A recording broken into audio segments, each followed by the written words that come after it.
Mental, এইটো দেখোন হেমেনুৰ বাপেকে কিয়বা কান্দি আছে। আমি যাই সোধোচোন। খুৰা, আপুনি কিয় বাহিৰত থিয় হৈ কান্দি আছে? কিনো কম ঐ বোপাইহঁত। কওকচোন খুৰা, আৰু আপুনি কান্দি নাথাকিবচোন। হেমেন এতিয়া ডাঙৰ হ'ল, বিয়া পাতিলে, পঢ়ি শুনি ডাঙৰ মানুহ হ'ল।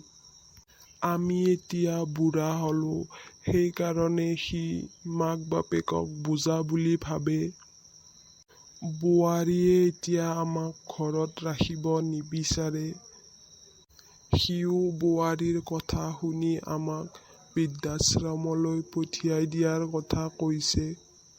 সিয়ে আমাৰ একমাত্ৰ সন্তান। ভাবিছিলোঁ বুঢ়া বয়সত আমাক দুটাকে সিয়ে চাব।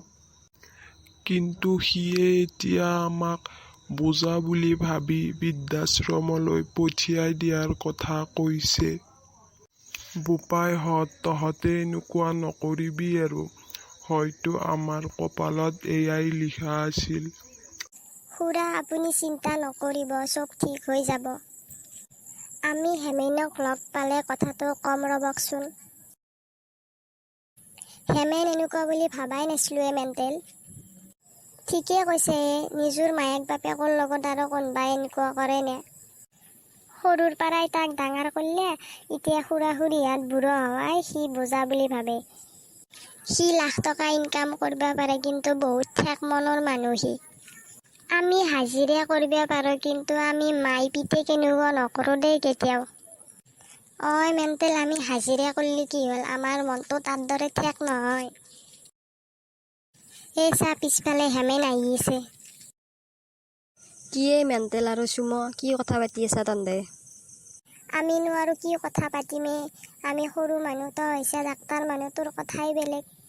ই ডাক্তৰ হ'লে কি হ'ব, ইয়াৰ মনটো বহুত ঠেক, ই বহুত ঠেক মনৰ মানুহ। মেণ্টেল, তই এনেকে কিয় ক'লি? তই ঠেক মনৰ মানুহ নহয় যদি কি দে, তই ঠেক মনৰে মানুহ। সেইকাৰণে তই খুৰা খুৰীক বৃদ্ধাশ্ৰমত থবা খুজিছা। এনেকুৱা কথা তোৰ দৰে ঠেক মনৰ মানুহে ভাবিব পাৰে। তোৰ দৰে ঠেক মনৰ মানুহে মায়েক বাপেকক বোজা বুলি ভাবে। আমি হাজিৰা কৰিব পাৰোঁ, কিন্তু মাই পিতেক বোজা বুলি নাভাবোঁ আমি। ভালে আছে দে, আমি হাজিৰা কৰোঁ, ডাক্তৰ হ'লে কিজানি আমাৰো মনটো ইয়াৰ দৰে ঠেকেই হ'লে।